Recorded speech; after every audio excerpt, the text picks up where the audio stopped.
le discours qu'ils n'ont pas déposé.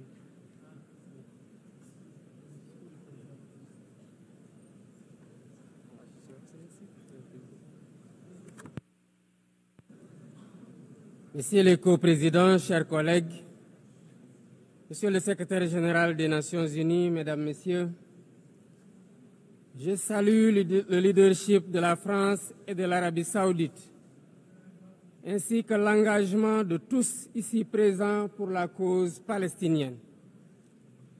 Cette conférence se tient au moment où la conscience universelle est profondément bouleversée par la situation insoutenable à Gaza, une situation qui a dépassé toutes les limites.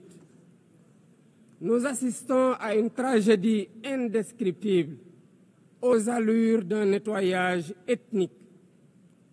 Devant tant d'inhumanité, se taire, ne pas agir, ce n'est pas une option. Ce serait même une complicité passive.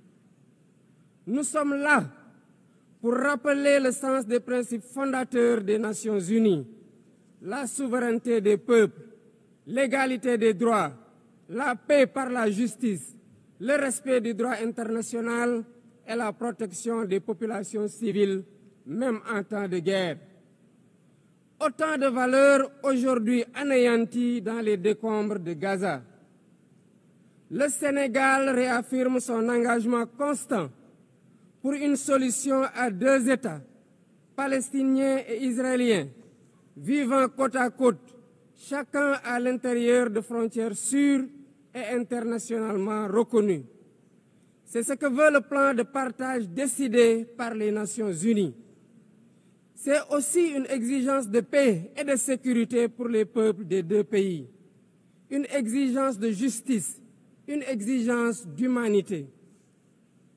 C'est pourquoi le Sénégal soutient la déclaration finale de notre rencontre préparée par la conférence ministérielle de juillet dernier, à laquelle mon pays avait coprésidé la table ronde sur le respect du droit international.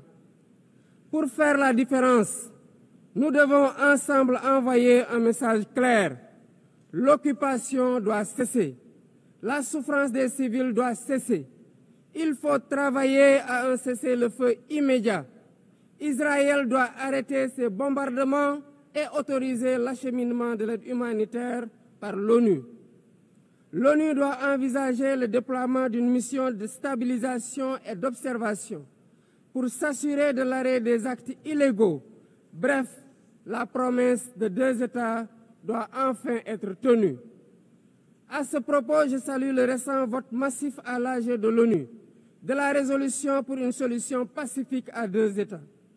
Le Sénégal salue aussi la décision historique des pays ayant décidé de reconnaître aujourd'hui l'État palestinien. Président du Comité pour l'exercice inaliénable des droits du peuple palestinien, le Sénégal continuera de s'associer à toute initiative visant à favoriser le retour à une paix durable en terre palestinienne. J'en appelle à la conscience universelle.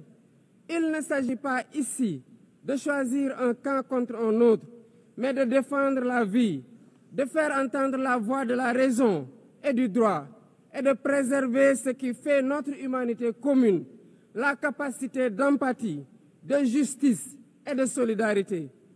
Il est temps de prendre des mesures concrètes pour la création d'un État palestinien viable. Je vous remercie.